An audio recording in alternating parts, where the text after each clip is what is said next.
제 8장. 여호와께서 모세에게 이르시되, 너는 바로에게 가서 그에게 이르기를, 여호와의 말씀에 내 백성을 보내라. 그들이 나를 섬길 것이니라. 내가 만일 보내기를 거절하면 내가 개구리로 너의 온 땅을 치리라. 개구리가 나일강에서 무수히 생기고 올라와서 내 궁과 내 침실과 내 침상위와 내 신하의 집과 내 백성과 내 화덕과 내 떡 반죽 그릇에 들어갈 것이며, 개구리가 너와 네 백성과 내 모든 신하에게 기어오르리라 하셨다 하라. 아론에게 명령하기를, 네 지팡이를 잡고 네 팔을 강들과 운하들과 모기에 펴서 개구리들이 애굽 땅에 올라오게 하라 할지니라. 아론이 애굽 물들 위에 그의 손을 내밀매 개구리가 올라와서 애굽 땅에 덮이니, 요술사들도 자기 요술대로 그와 같이 행하여 개구리가 애굽 땅에 올라오게 하였더라. 바로가 모세와 아론을 불러 이르되, 여호와께 구하여 나와 내 백성에게서 개구리를 떠나게 하라. 내가 이 백성을 보내리니 그들이 여호와께 제사를 드릴 것이니라. 내가 왕과 왕의 신하와 왕의 백성을 위하여 이 개구리를 왕과 왕궁에서 끊어 나일 강에만 있도록 언제 간구하는 것이 좋을는지 내게 분부하소서. 내일이니라. 왕의 말씀대로 하여 왕에게 우리 하나님 여호와와 같은 이가 없는 줄을 알게 하리니, 개구리가 왕과 왕궁과 왕의 신하와 왕의 백성을 떠나서 나일 강에만 있으리이다. 모세와 아론이 바로를 떠나 나가서 바로에게 내리신 개구리에 대하여 모세가 여호와께 간구하매, 여호와께서 모세의 말대로 하시니 개구리가 집과 마당과 밭에서부터 나와서 죽은지라. 사람들이 모아 무더기로 쌓으니 땅에서 악취가 나더라. 그러나 바로가 숨을 쉴 수 있게 됨을 보았을 때에 그의 마음을 완강하게 하여 그들의 말을 듣지 아니하였으니 여호와께서 말씀하신 것과 같더라. 여호와께서 모세에게 이르시되, 아론에게 명령하기를, 네 지팡이를 들어 땅에 티끌을 치라 하라. 그것이 애굽 온 땅에서 이가 되리라. 그들이 그대로 행할새 아론이 지팡이를 잡고 손을 들어 땅에 티끌을 치매 애굽 온 땅의 티끌이 다 이가 되어 사람과 가축에게 오르니, 요술사들도 자기 요술로 그같이 행하여 이를 생기게 하려 하였으나 못하였고, 이가 사람과 가축에게 생긴지라 요술사가 바로에게 말하되, 이는 하나님의 권능이니이다 하였으나 바로의 마음이 완악하게 되어 그들의 말을 듣지 아니하였으니 여호와의 말씀과 같더라. 여호와께서 모세에게 이르시되, 아침에 일찍 일어나 바로 앞에 서라.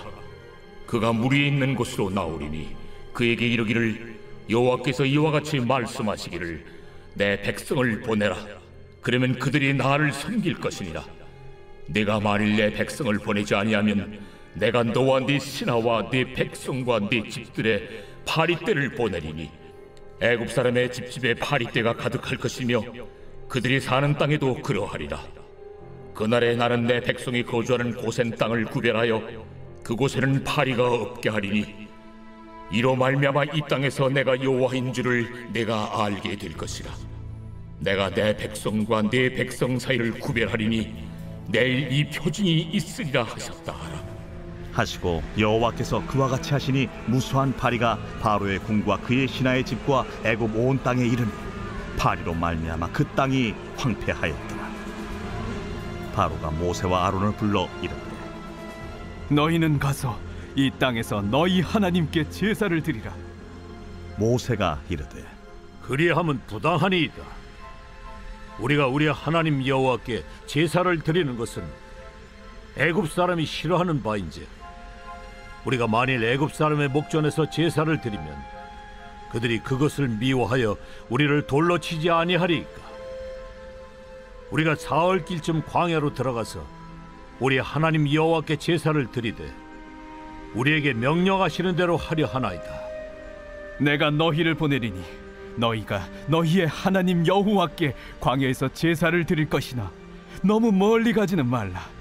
그런즉 너희는 나를 위하여 간구하라.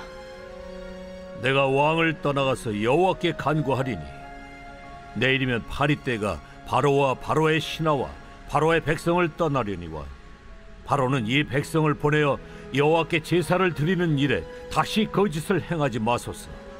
모세가 바로를 떠나 나와서 여호와께 간구하니 여호와께서 모세의 말대로 하시니 그 파리떼가 바로와 그의 신하와 그의 백성에게서 떠나니 하나도 남지 아니하였더라.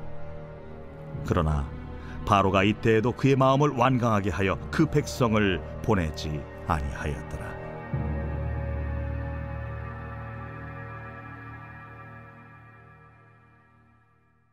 오늘 새벽에도 주님의 보좌 앞으로 나오신 성도님들에게 하나님의 은혜와 평강이 함께 하시기를 축원드립니다. 오늘 추석 명절 당일인데요, 추석 즐겁게 보내시기를 축원드립니다. 메리 추석입니다. 오늘 출애굽기 8장 말씀 함께 살펴보도록 하겠습니다. 요셉으로 인하여서 이스라엘 백성들은 애굽으로 이주하게 되었습니다. 70여 명이 애굽으로 내려가 고센 땅에서 머물며 400여 년의 시간이 지나 장정만 60만 명 넘는 큰 민족으로 번성하게 되었습니다. 그들이 번성하게 된 것은 하나님 편에 서 있었기 때문이었고요. 요셉을 알지 못하는 새로운 왕이 등극하자 그들의 강성함을 보고 두려워하여 그들에게 큰 노역과 남자 아이들을 죽이는 정책을 펴게 되었습니다. 그럼에도 불구하고 이스라엘 백성들은 더욱 번성하게 되었는데요, 그것이 하나님 편에 서 있었기 때문이었습니다. 그들은 애굽의 정책으로 큰 고통과 괴로움, 핍박 속에 살아가게 되었는데 이것을 하나님께서는 보고 계셨고 듣고 계셨고 그들을 향한 하나님의 언약을 기억하고 계셨으며 그들의 근심을 알고 계셨습니다. 이것을 다 알고 계셨던 하나님은 모세를 준비시키십니다. 40년 동안 바로의 궁정에서 생활하게 하시고 40년 동안 미디안 광야에서 생활하게 하시며 하나님의 도구로 잘 준비시키셨죠.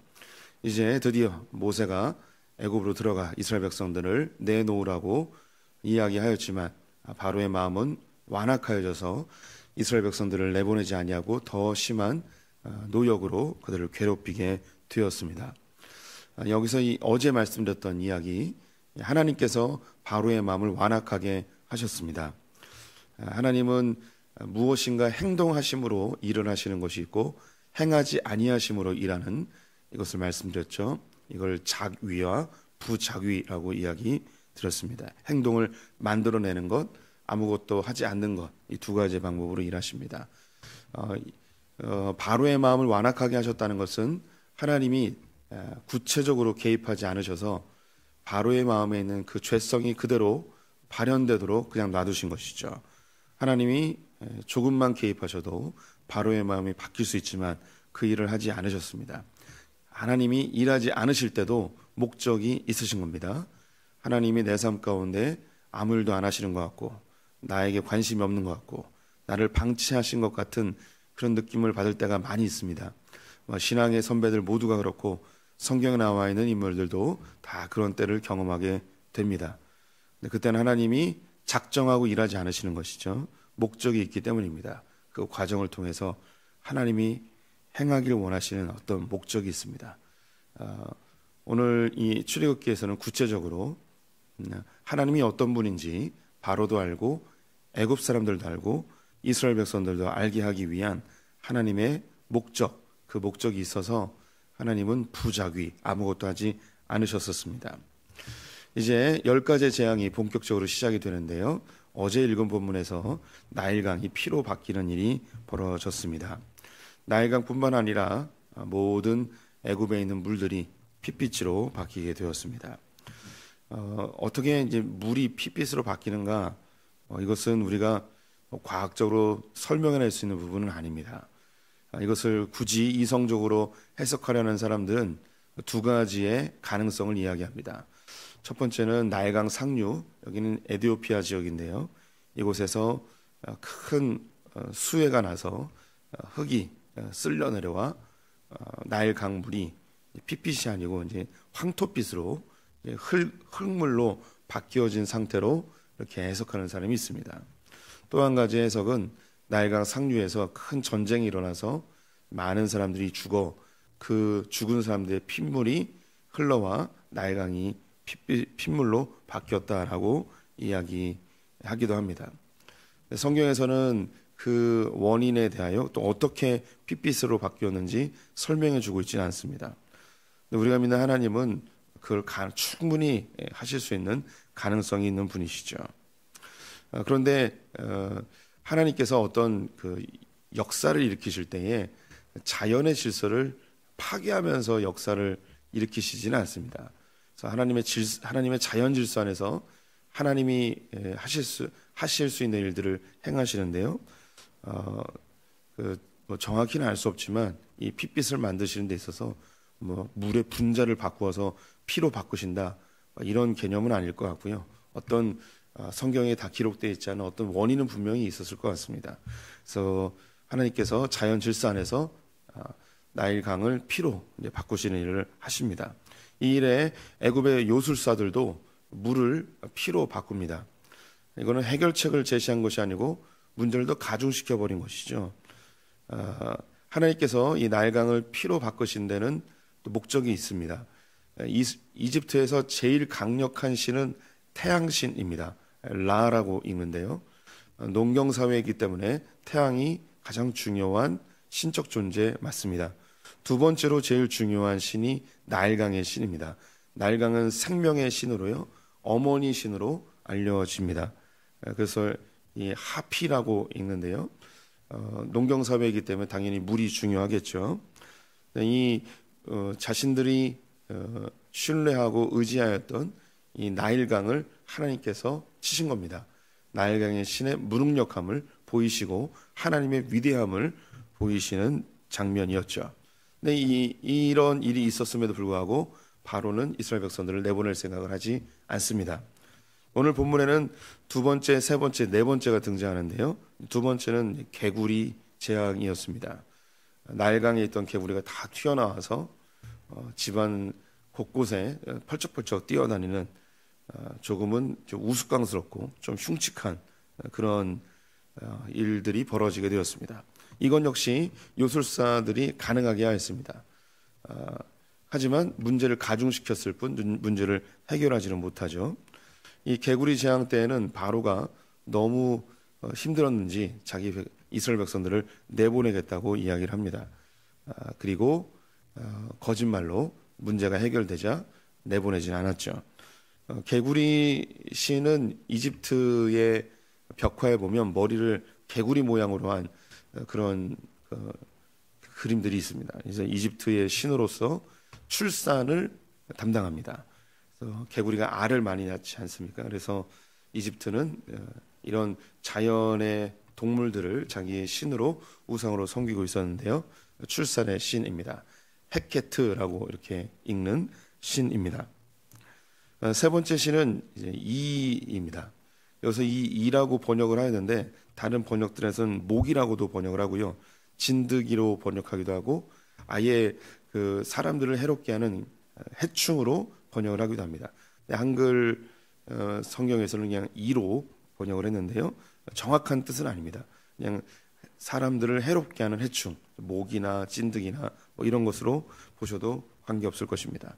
이때는 요술사들이 이 일을 행하지 못하였습니다. 이 땅에 있는 먼지들, 흙으로 이들을 발생하게 한 것이죠. 이것을 하지 못했을 때 이거는 정말 여호와께서 하신 것입니다. 이스라엘의 신이 이 일을 하신 겁니다. 라고 요술사들이 고백을 합니다. 하지만 바로는 이 일에 대해서 듣지 않죠. 네 번째 신은 이제 파리의 신인데요. 이 파리 역시 이집트에 있는 곤충으로 통칭될 수 있습니다. 그래서 세 번째 이와 네 번째 파리는 한꺼번에 취급하는 경향이 있습니다. 이집트의 신 중에서요, 풍뎅이 모양을 한 신이 있습니다. 풍뎅이라고 할 수도 있고 개똥벌레라고도 할 수 있는데요. 농경 사회에서 소들이 똥을 싸면 이걸 개똥벌레들이 똥을 굴리면서 이것으로 생활을 하죠. 우리 성도님들도 농촌에서 계셨던 분들은 이제 새똥불이나 개똥벌레, 풍뎅이 많이 보셨을 것입니다. 이것이 이제 이집트의 농경 사회에서 자연스럽게 보고 이런 풍뎅이나 쇳덩굴이나 이런 것이 땅에 잘 존재하고 있으면 그해 농사는 이제 풍년이 되기 때문에 이것을 이제 우상으로 섬겼습니다. 파리도 이제 곤충의 한 가지로 이 농경 사회에서 자주 볼 수 있는 곤충이었는데 이것이 너무 많아지니까 그들이 일상생활이 거의 불가능하게 되어 버렸습니다. 하지만 이때부터 하나님이 특별한 작업을 하시는데 이집트에는 파리가 있고 이스라엘 백성들에게는 파리가 없는 구별되어진 하나님이 자기 백성을 사랑하시고 보호하시는, 특별히 관리하시는 모습을 보여주게 됩니다. 이때 바로는 너무 이 파리떼로 고생을 하여서 이 백성을 제사를 지내게끔, 하나님 예배하게끔 허락을 하죠. 그런데 광야로 나가지 말고 이 이집트 땅에서 제사를 지내라고 타협책을 제시합니다. 하지만 모세는 그것을 거절합니다. 만약에 애굽 땅에서 제사를 지내면 애굽 사람들이 우리를 칠 것이다. 이것은 변명이었고 자기 백성들을 애굽 밖으로 데리고 나갈 계산이었던 것이죠. 결국 바로는 허락을 합니다. 가서 예배를 드려라. 애굽 땅 밖으로 광야에 가서 예배를 드려라. 멀리 가지 말고 좀 가까이 갔다가 다시 돌아와라. 이런 제안으로 다시 타협책을 제시하죠. 그러겠다 이야기하면서 파리 재앙이 사라지게 되었습니다. 이것은 일련의 그 질서 속에 존재합니다. 나일강이 핏빛으로 바뀌었습니다. 그러면 그 안에 있었던 개구리들은 밖으로 튀어나오겠죠. 물고기들은 밖으로 나올 수 없으니까 물속에서 그냥 죽습니다. 둥둥 떠다니면서 온갖 악취가 진동했을 것이고 물고기들이 강변 주변으로 시체들이 점점 쌓여 올라왔을 것입니다. 개구리들도 올라왔지만 그들이 일주일을 버티지 못합니다. 물 안에 있어야 되는데 물 밖에서만 생활하는 이 개구리들도 시간이 지나면서 점점 죽어갈 것이고, 이것을 사람들이 다 한 곳으로 모이다 보니까 그곳에서 해충들이 나오게 되겠죠. 뭐 이가 나올 수도 있고 모기가 나올 수도 있을 것입니다. 그리고 여기 이제 파리떼들이 몰려들게 될 것이고 파리떼들이 온갖 천지에 사람들을 괴롭히게 될 것입니다. 1월 달이 되면 우리 중고등부가 캄보디아 가게 될 텐데요. 캄보디아 선교지 중에 CYC 우리 임창원 선교사님 계신 곳에 그 근처에 쓰레기 마을이 있습니다. 그 캄보디아 남부 지역에 있는 쓰레기들을 다 모아놓은 쓰레기 마을이 있는데 그 쓰레기가 산처럼 되어 있습니다. 옛날 난지도처럼 되어 있는데 여기에서 옛날 이제 그 넝마지기들이 쓰레기를 줍듯이 그곳에서 쓰레기들 중에 재활용할 수 있는 것들을 이렇게 찾는 사람들이 있어요. 이 사람들이 숫자가 많을 때는 한 300명까지도 늘어나고 적을 때는 한 100여 명 이렇게 마을을 이루어서 삽니다. 또 윗마을이 있고 아랫마을이 있는데요. 또 웃긴 게 윗마을하고 아랫마을이 사이가 안 좋아요. 그래서 서로 싸우고 막 그럽니다. 이 아랫마을이 힘이 셉니다. 이 쓰레기차가 오면 이제 아랫마을로 이렇게 먼저 놓고 그리고 여기서 다 차면 또 윗마을로 버리고 이런 구조 속에 있다고 하는데요. 제가 이 이야기를 왜 하냐면 쓰레기들을 모아놓으니까 파리가요. 진짜 우리 성도님들이 상상할 수 없는 정도의 파리가 있습니다. 그래서 그 어떤 산을 보니까 검정색인 거예요. 이게 산이라기보다도 쓰레기를 모아놓은 둔턱이죠. 그 면적이 100평, 한 300평 굉장히 넓은 둔턱인데 검은 거예요. 검은데 점점 좀 가까이 가니까 그 검은 게 다 파린 거예요. 그래서 와 이게 우리 성도님들 놀라시면 안 되는데 말을 하면요 이렇게 말을 하잖아요. 그러면 파리가 입안으로 들어가요. 예, 그 정도로 파리가 많습니다. 예, 근데 거기에 이제 사람들이 살아요. 그러니까 뭐 주변에 파리가 여기저기 흔하게 밥그릇에도 있고 잠자는 데도 있고 엄청나게 많죠. 그런데 거기 있는 사람들은 또 그걸 이렇게 괴로워하거나 그렇지 않고 입안에 들어가면 뱉으면 되고 이렇습니다. 생활하기가 정말 거의 불가능할 정도인데요. 지금 이 바로가 이 파리로 인해서 아마도 거기를 쓰레기 마을이라고 그 캄보디아 사람들은 부르는데, 임청은 선교사님은 그곳을 쓰레기 마을이라고 부르지 않고 가나안 마을이라고 이름을 바꿔서 부릅니다. 하나님께서 그 땅을 복 주실 것이라고 선언하면서 가나안 마을이라고 이야기하고 거기에 교회를 세우셨어요. 그래서 그 교회 이름이 가나안 교회예요. 쓰레기 마을의 파리 때보다 이 애굽에서의 파리가 훨씬 더 많았을 거라고 생각이 듭니다.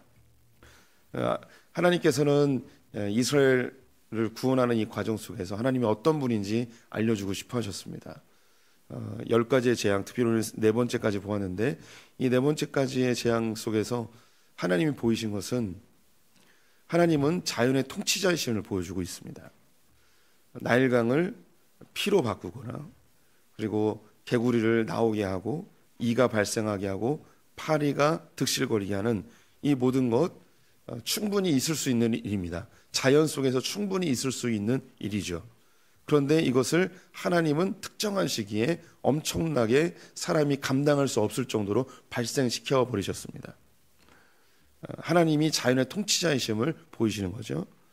다시 한번 언급드리면, 하나님은 자연 질서를 벗어나서 기적을 일으키시는 분은 아니십니다. 이 자연 질서 속에서 일어날 수 있는 일인데, 이것을 집중적으로 한 곳에 모아서 일으킬 수 있는 능력이 있으신 것이죠. 자연에서 있을 수 있는 일인데 이것을 특별히 강력하게 발생시킬 수 있는 자연의 통치자가 하나님이십니다. 그런데 애굽의 사람들은 이 자연을 숭배하죠. 자연의 통치자를 숭배하는 게 아니라 자연 자체를 숭배하고 있었습니다. 이것이 이집트의 모습이었고, 사실 고대 모든 종교들과 지금도 많은 사람들이 자연을 숭배하고 있습니다. 자연을 숭배하는 이것은 오늘날 과학주의로 진보되었다고 말씀드리기도 하였습니다. 이 과학은 자연을 깨달아서 자연을 잘 다스리면 이 세상이 유토피아로 바뀐다고 생각을 합니다. 그래서 질병을 잘 다스리면 유토피아가 되고, 자연재해나 혹은 기후를 잘 통제하면 유토피아가 될 거라고 생각을 하는 거죠. 그래서 자연을 통하여서 또 물질들을 개발해내면 또 부유한 세상이 될 거라고 생각을 합니다. 그래서 이 자연 숭배와 과학주의는 그 맥을 같이 합니다. 그래서 자연을 숭배하는 거죠. 자연이 우리의 삶의 답이라고 생각을 하는 거예요. 자연이 우리의 삶의 문제에 해답을 줄 것이라고 생각을 하고 있는 자들입니다.